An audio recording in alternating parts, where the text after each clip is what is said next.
오늘도 하나님의 말씀을 나눌 때에 하나님의 신령하신 은혜가 우리 모두와 함께 하시기를 축복합니다. 오늘 이렇게 귀하신 분들 함께 예배 드릴 수 있고 또 우리 권사님, 장로님, 자녀분들 함께 예배할 수 있게 돼서 반갑고요. 우리 또 전 집사님 어떻게 시간 맞춰서 딱 오셔서 반갑습니다.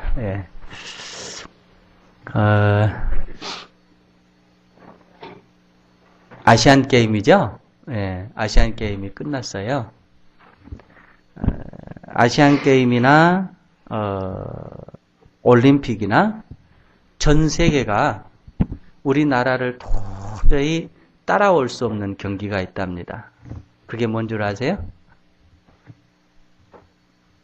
도저히 따라올 수 없는 경기. 지금 역사가 증명을 했어요. 활 쏘는 거. 근데 왜 우리 한국 사람들이 그렇게 활을 잘 쏘나 연구를 했어요. 좋습니다. 여러분 보우죠, 보우. 보우가 뭐냐면 활쏘다예요. 그 알고 들으셔야 이해가 됩니다. 애국가 속에 그 비밀이 숨겨져 있어요. 하나님이 보호하사 우리나라만 쎄. 이해되셨죠?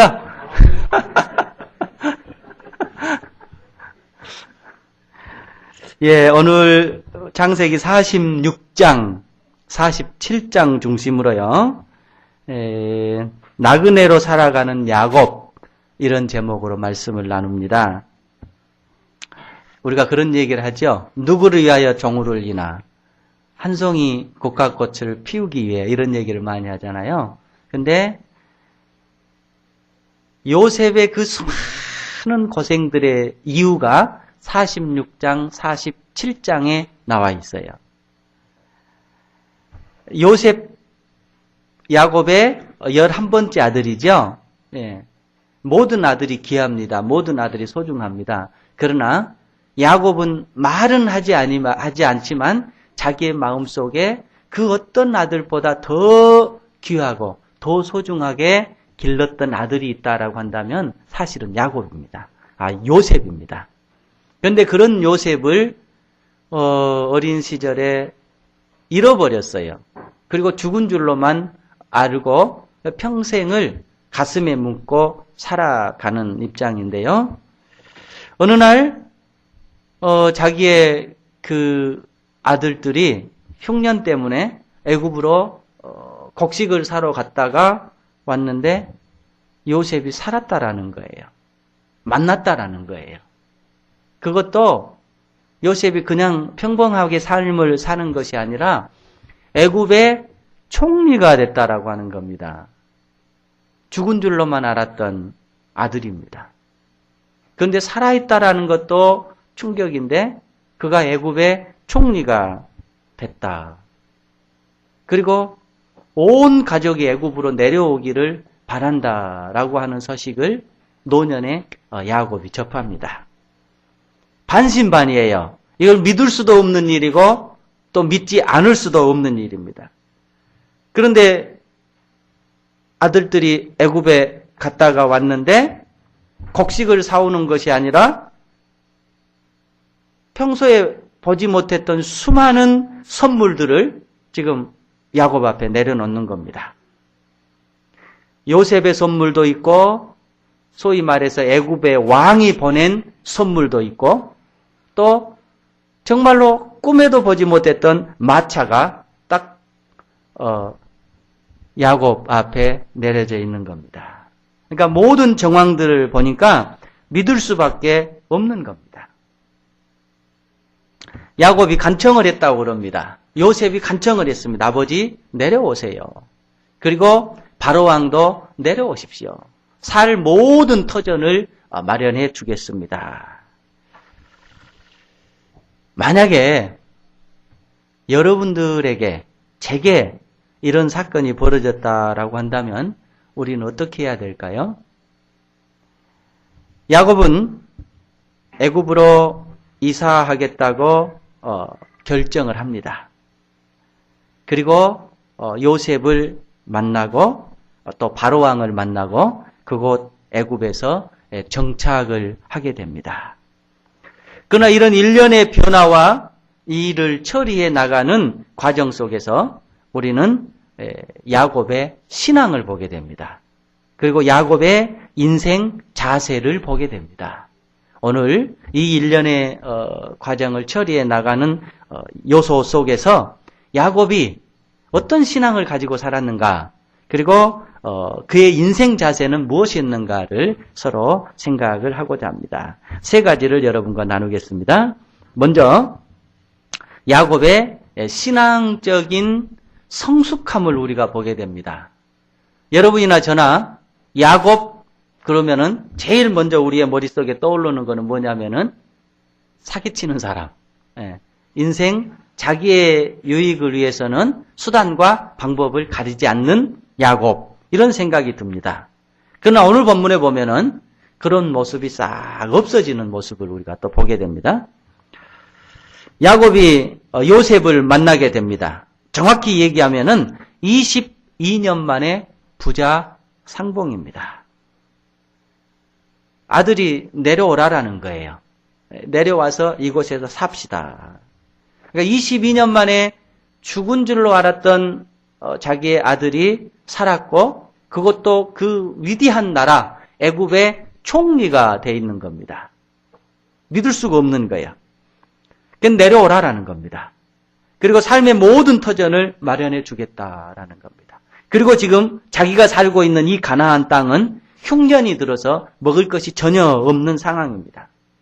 그러니까 당연히 지금 아들한테 내려가서 아들과 함께 아들을 만나고 아들의 도움을 받고 그곳에서 흉년을 이렇게 이기면서 살아가는 건 당연한 얘기입니다. 100번도 맞는 얘기입니다. 그렇지만 46장 3절에 보면 애굽으로 이렇게 내려가는 것, 이사하는 것을 굉장히 고민하고 두려워했다는 흔적을 우리가 보게 됩니다. 여러분 46장 3절을 우리 같이 한번 읽어보십시다. 찾으셨죠? 같이 읽어보십시다. 하나님이 이르시되 나는 하나님이라 내 아버지의 하나님이니 애굽으로 내려가기를 두려워하지 말라. 내가 거기서 너로 큰 민족을 이루게 하리라. 지금 하나님께서 야곱에게 나타나서 하시는 말씀이 뭐냐면 애굽으로 내려가는 것을 두려워하지 말라. 이 말은 무슨 말이에요? 지금 마음속에 굉장한 두려움을 가지고 있고 근심을 가지고 있고 염려를 가지고 있다라는 겁니다. 그러니까 22년 만에 아들 상봉하러 가는 것, 또 그곳에서 같이 성공한 아들 밑에서 사는 것, 그리고 그곳에는 양식이 많이 있고 지금 내가 사는 땅에는 흉년이고 가는 것 당연한 거예요. 모든 사람이 아마 다 그렇게 선택을 할 겁니다. 그런데 오늘 하나님께서 야곱에게 주시는 말씀에 의하면은 야곱이 굉장히 두려워하고 있는 거예요. 애굽으로 내려가는 것을, 애굽에 간다라고 하는 것을. 왜 그랬을까? 그것은 자기 아버지 이삭이나 자기 할아버지 아브라함이나 조상들의 삶의 애굽이라고 하는 것은 불행의 그림자였다라는 것을 잘 알고 있기 때문에 그렇습니다. 요셉에게 있어서 애굽은 어떻게 비춰지냐면, 어떤 교훈을 받았냐면은 자기 할아버지 아브라함이 애굽에 가서 한때 살았습니다. 흉년이 들어서 한때 살았는데 그곳에서 애굽의 그 잠깐의 삶이 아브라함에게는 씻을 수 없는 인생의 짐을 지는 사건으로 변화를 됩니다.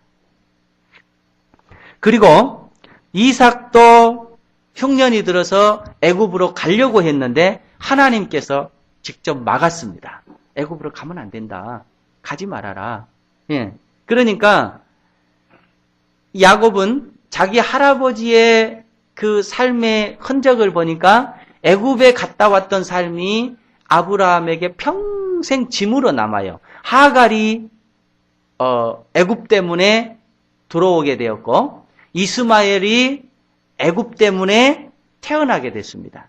그러니까 아브라함의 삶의 큰 짐의 시초가 어디냐면은 애굽이었어요.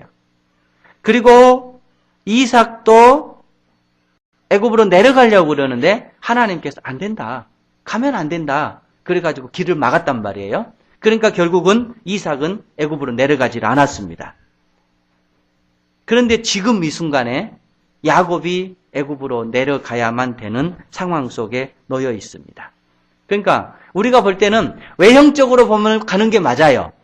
또 가야 살 길이 열릴 것처럼 생각이 됩니다. 그러나 당사자인 야곱은 그 문제를 가지고 굉장히 고민하고 있습니다. 야곱이 원래 그랬을까? 원래 그러질 않았어요. 남의 것도 자기 것으로 빼앗았던 야곱이 지금까지의 삶으로 보면은 정말로 근심하지 않고 걱정하지 않고 가버릴 수 있는 상황인데 걱정하고 근심하고 있는 겁니다.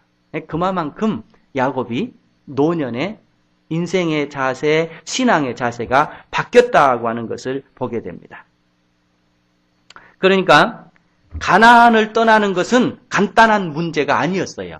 야곱에게 있어서는 하나님께서 자기에게 주신 약속, 조상에게 주신 약속이 어떻게 되느냐를 지금 고민하고 있는 거예요.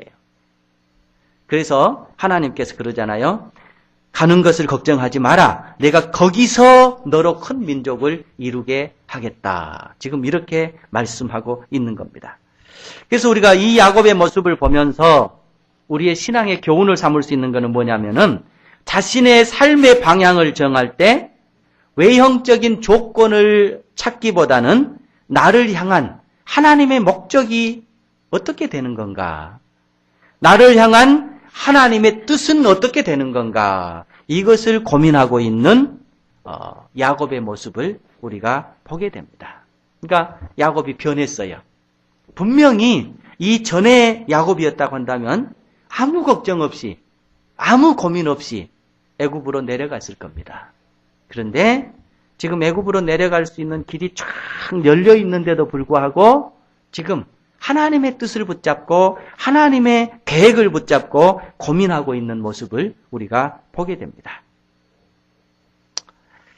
여러분, 지금 시대는 사실 그렇잖아요. 모든 것이 물질 중심의 시대입니다. 그래서 우리의 삶의 방향을 정하는데 하나님 또 신앙 이런 것은 별로 고민할 필요가 없어요.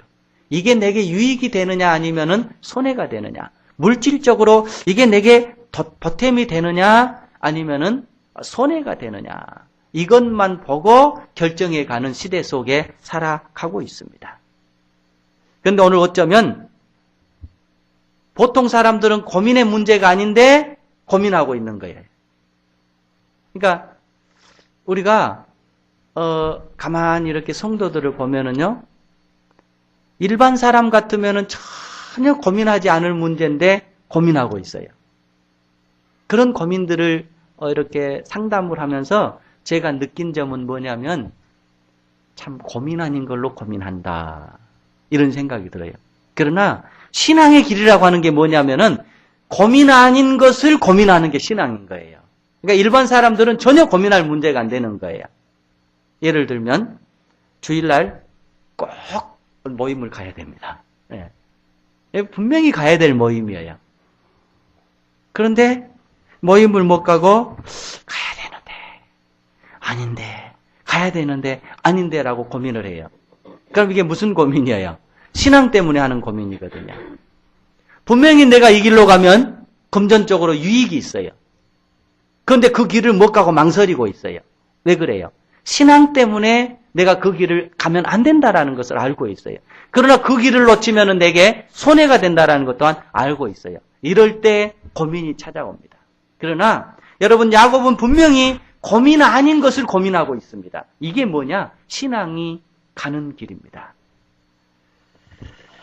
창세기에 보면은 우리가 아브라함의 길이 있고 롯의 길이 있다고 얘기를 합니다. 아브라함과 롯은 아주 분명하게 다른 삶을 살았습니다. 아브라함은 어떻게 보면 하나님을 찾아가는 삶이고 영적인 삶이고 그리고 하나님 앞에 인정받는 삶이었습니다.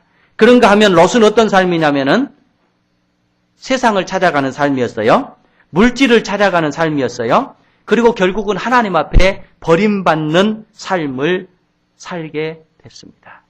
그러니까 우리가 야곱이 지금 내가 아브라함의 길을 가야 될 거냐 아니면은 롯의 길을 가야 될 거냐를 고민하고 있는 겁니다. 이게 신앙인 거예요. 여러분, 우리는 순간순간 살아가면서요, 늘 결정을 하면서 살아가야 됩니다. 이 길을 가야 될 거냐, 저 길을 가야 될 거냐. 근데 우리 성도들은 어떤 삶을 살아가야 되겠느냐? 일반인이 걱정하지 않는 걸 걱정하고, 일반인이 고민하지 않는 걸 고민하고, 이게 지금 성도의 길입니다. 야곱이 지금 그런 모습을 우리에게 보여주고 있습니다. 늘 하나님 앞에서 우리가 뭔가를 판단하고 뭔가를 결정할 때 세상적인 기준, 세상적인 유익 중요합니다만 더 큰 것이 있다라고 한다면은 하나님께서 우리에게 뭐라고 말씀하실까? 하나님은 내게 뭘 원하실까? 이거를 보고 결정할 수 있는 성도들이 될 수 있기를 축복합니다. 이게 지금 야곱의 성숙한 모습입니다. 두 번째로요, 야곱의 인생관입니다. 애굽으로 내려갔어요. 그리고 이제 요셉이 자기의 가족들을 바로에게 소개를 했습니다. 그리고 나서 당신의 아버지 야곱을 지금 바로에게 소개를 합니다. 그러면서 바로가 물어요. 당신의 나이가 어떻게 됩니까? 왕이 지금 일개 이렇게 뭐라고 그럴까요? 신하도 아니고 일개 백성에게 묻습니다. 그런데 47장 9절에 보면은요, 야곱이 바로에게 아뢰되 내 나그네의 길의 세월이 130년입니다. 여기에 보면은 왕에게 대답을 하기를 내 나그네의 길의 세월이 130년입니다. 이렇게 대답을 합니다. 여기에 아주 중요한 얘기를 하고 있어요. 뭐라고 얘기를 하냐면 나그네의 길이라고 얘기를 합니다. 여러분, 나그네가 뭐예요? 지나가는 사람이 나그네입니다. 이 나그네의 길이라고 하는 것이 신학적으로 보면 이런 뜻입니다. 하나님의 약속을 아직 이루지 못하고 정처 없이 오랜 기간 동안 방황했다, 이런 뜻입니다. 그러나 여기에 여러분 영문 성경을 한번 보세요. 굉장히 정확하게 나와 있어요. 거기에 보면 The years of my pilgrimage are 130라고 나와 있어요. 여기에 보면 무슨 말이 나오냐면은 필그리미지라는 말이 나옵니다.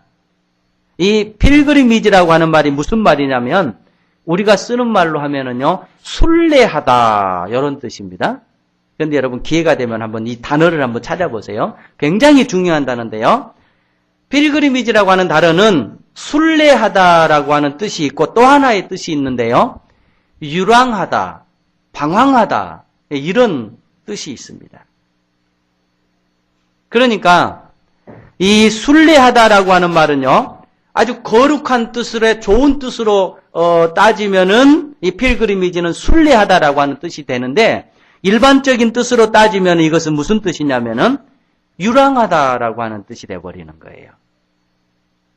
그러니까 이 영어권의 사람들은 이걸 어떻게 이해하고 있냐면, 인생이라고 하는 것은 순례하는 길을 갈 수도 있고 유랑하면서 방황하는 길을 갈 수도 있다, 이렇게 이해하고 있는 거예요. 그러니까 여러분이 살아가는 길이나 제가 살아가는 길이나 어떤 사람은 한 생을 살아가면서 순례자처럼 살아가는 사람이 있습니다. 그런가 하면 어떤 사람들은 그냥 유랑자처럼 살아가는 삶이 있습니다. 순례라고 하는 말이 무슨 말이에요? 거룩한 종교적인 목적으로 거룩한 종교적 장소를 찾아가는 여행, 이렇게 돼 있어요. 유랑이라고 하는 것은 무슨 말이냐면은 인생의 목적 없이 그냥 떠돌아다니는 삶 이렇게 돼 있어요. 그러니까 우리가 인생이라고 하는 이 단어를 놓고 우리의 삶을 살아나가는데 어떤 사람은 거룩한 종교적인 목적을 가지고 종교적인 뜻을 찾기 위해서 삶을 살아가는 사람이 있는가 하면 어떤 사람은 인생에 아무 목적 없이 그냥 떠돌아다니는 삶을 살아갈 수도 있다고 하는 것입니다. 여러분, 우리나라도 순례, 성지 순례를 많이 가고 있습니다. 네, 성지 순례라고 하는 것이 이렇게 장소들을 찾아다니는 게 진정한 목적이 아니에요. 그것을 보러 가는 것이 아니라 외형을 보러 가는 것이 아니라 그 외형 속에 들어있는 정신을 보러 가는 거예요. 그래서 여행이라고 하는 것은 뭔가를 보러 가는 것이 아니라 뭐라고 그래요? 나를 찾아가는 길이라고 그러잖아요. 그래서 여러분, 이 야곱이 고백하는 게 뭐냐면 이제까지 저는 순례의 길을 살아왔습니다. 이런 얘기입니다. 이 순례하다라고 하는 말의 원 뜻은 무슨 뜻이냐면요. 나그네라고 하는 뜻이에요. 그러니까 순례자는 어떤 삶을 살아야 되느냐? 나그네의 삶을 사는 것이고 나그네라고 하는 건 뭐예요? 애국인이다, 이방인이다 이런 뜻입니다. 그러니까 여러분 이 야곱이 우리에게 가르쳐 주는 거고 있는 거는 뭐냐면 우리의 모든 삶이 사실은 뭐다? 나그네 삶이라는 거예요. 이방인의 삶이라고 하는 거예요. 애국인이라고 하는 거예요. 그래서 히브리서 11장에 보면 우리는 이 히브리서 11장을 뭐라고 얘기해요? 믿음장이라고 얘기합니다. 이 믿음장에는 수많은 선배들의 신앙적인 삶을 한목에 딱 요약을 시켜놓고 있는데요. 이 11장에 나오는 모든 그 신앙인들의 공통점이 하나 있습니다. 그거는 뭐냐면 나그네처럼 살아간다라고 하는 거예요.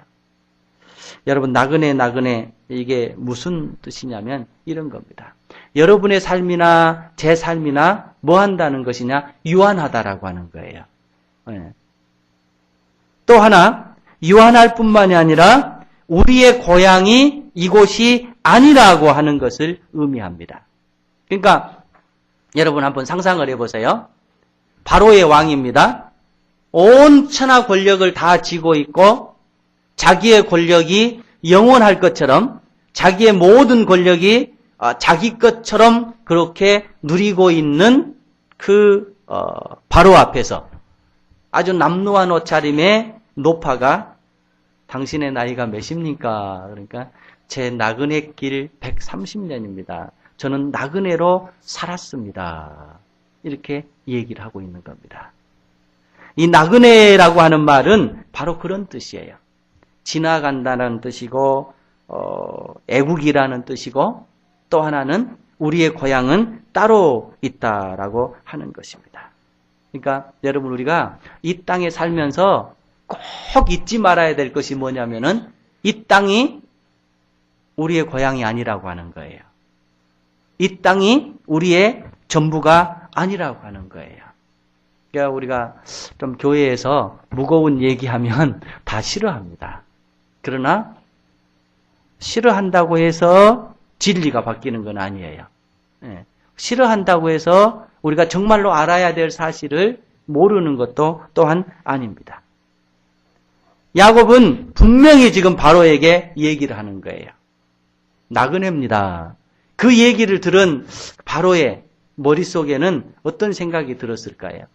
어쩌면 한 대 어저 맞은 듯한 생각이 들지도 몰랐을 것입니다. 야곱은 우리에게 가르쳐 줍니다. 나그네 길이라고 하는 거예요. 우리가 이 땅에서 행복하게 살아야 되고요. 이 땅에서 물질적인 풍요도 많이 누려야 되고요. 우리가 이 땅에서 우리가 찾는 꿈도 소망도 다 이뤄야 되겠지만 그것 때문에 우리가 진리를 잃어버려서는 안 되는 거예요. 그것 때문에 우리가 하나님을 잃어버려서는 안 될 줄로 믿습니다. 야곱은 우리에게 하나님을 가르쳐 주고 있습니다. 여러분 꼭 하나 기억하십시다. 여러분이 순례의 길을 가는 거예요. 저도 순례의 길을 가는 거예요. 이게 인생이에요. 이 순례라고 하는 어원이 뭐냐면은 나그네라는 뜻입니다. 그러니까 내가 순례의 길을 갑니다. 이 말이 무슨 말이냐면 저는 나그네입니다. 이런 뜻이에요. 요새 그 인문학이 이렇게 다시 막 방송에 타고 그러잖아요. 그 인문학에 보면은 모멘토 모리라는 말이 있어요. 이게 무슨 뜻이냐면은 당신은 죽을 존재입니다. 기억하십시오. 이 얘기예요. 근데 옛날에 선인들은 이 얘기를 많이 썼답니다.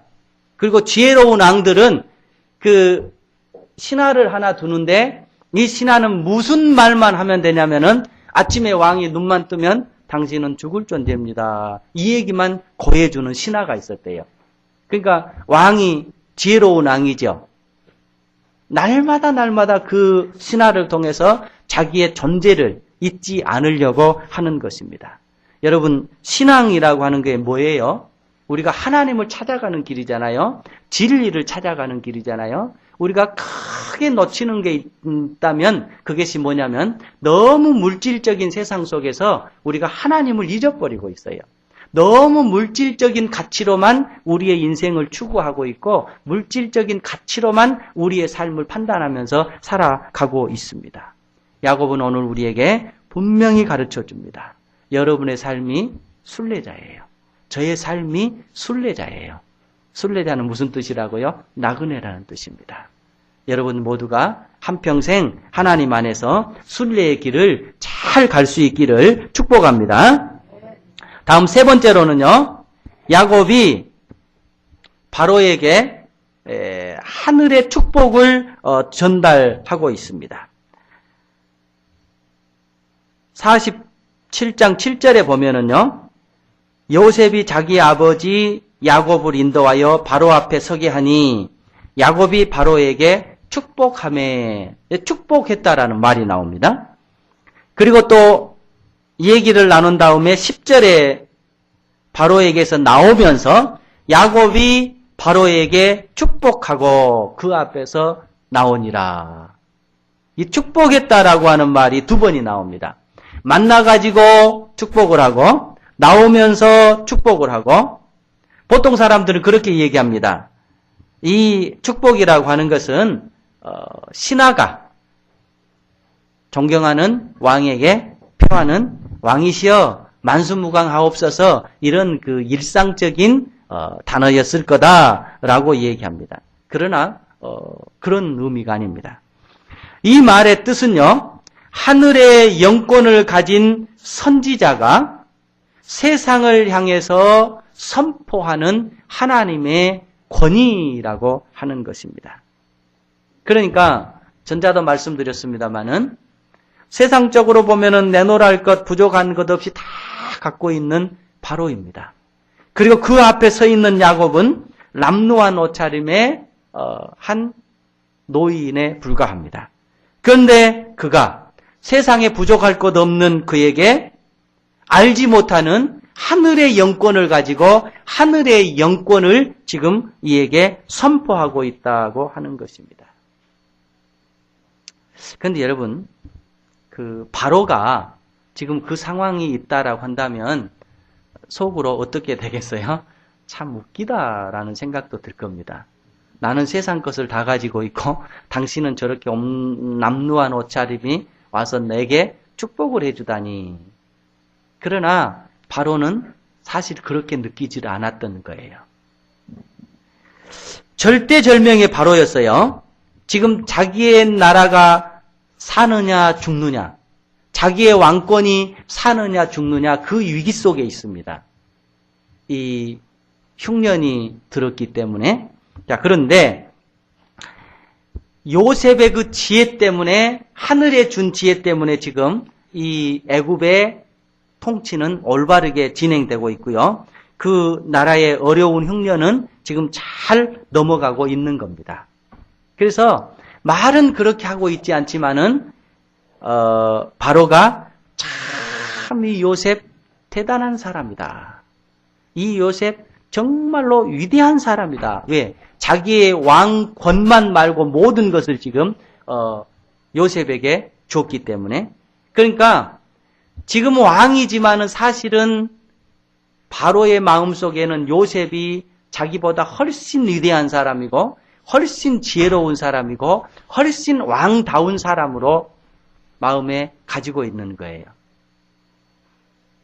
그런데 그 아들을 길러낸 아버지가 지금 그 앞에 있는 겁니다. 그러니까 바로가 어떤 생각이 들겠어요? 아, 저렇게 지혜로운 아들을 길러낸 아버지라고 한다면 그에게는 더 큰 지혜가, 더 큰 인생의 뭔가를 가지고 있겠구나. 그런 생각이 들지 않겠어요? 그러니까 요셉을 존경하면서 요셉을 길러낸 아버지를 더 존경하고 있는 거예요. 그런 모습이 지금 축복을 내리는 모습 가운데 나오고 있습니다. 무슨 얘기를 하고 싶냐면요. 야곱의 축복의 권위는 사실 어디서 나왔냐면은 요셉에게 나왔어요. 똑똑한 아들 요셉 때문에 하나님 앞에 지혜를 가지고 있는 이 요셉 때문에 바로는 야곱을 존경할 수밖에 없었고 그가 선포한 하늘의 축복을 받아들일 수밖에 없었던 정황입니다. 여러분 오늘 저와 여러분은 어떻게 보면 영적인 아버지 하나님의 권위가 여러분의 어깨에 있고 제 어깨에 있다고 해도 틀린 말이 아닙니다. 여러분 한 사람, 제 한 사람이 이 땅을 살아가면서 잘 살아가면 하나님 아버지 영적인 권위는 어떻게 되는 거예요? 세워지는 거예요. 그러나 우리가 잘못 살아간다라고 한다면 하나님 아버지의 영적인 권위는 어떻게 돼요? 땅에 떨어지는 거예요. 그런데 요셉은 정말로 초라하지만 자기의 아버지의 권위를 어쩌면 바로보다 더 높이 올려 세웠던 사람이 바로 요셉입니다. 요셉이 아버지의 권위를 세웠고 아버지 나라의 권위를 세웠고 아버지의 자녀들의 권위를 세웠고 그 권위 앞에 축복을 내리고 있는 그 축복을 그대로 사모하고 받아들이는 바로의 모습을 우리가 보게 됩니다. 오늘 저와 여러분은 이 땅을 살아나가면서 하늘의 하나님 아버지의 영광과 하나님 아버지의 권위를 우리가 짊어지고 살아가는 겁니다. 그래서 우리가 이 땅을 성실하게 살아야 될 이유도 바로 거기에 있습니다. 아름답게 살아가야 될 이유도 바로 거기에 있습니다. 우리 한 사람이 이 땅에서 잘 살아낸다라고 한다면 기독교의 권위는 올라갑니다. 하나님 아버지의 권위는 올라갑니다. 그러나 우리가 이 땅에서 우리가 성실한 삶을 살지 못하고 아름다운 삶을 살지 못한다라고 한다면 기독교의 권위는 떨어집니다. 그리고 하나님 아버지의 권위는 떨어집니다. 초라한 야곱이었지만 그가 바로를 축복할 수 있는 권위는 사실은 알고 보면은 요셉 때문에 세워지는 권위였습니다. 여러분 모두가 이 땅에서 하나님의 은혜를 가지고 하나님의 능력을 가지고 아름다운 삶을 살아갈 수 있기를 축복합니다.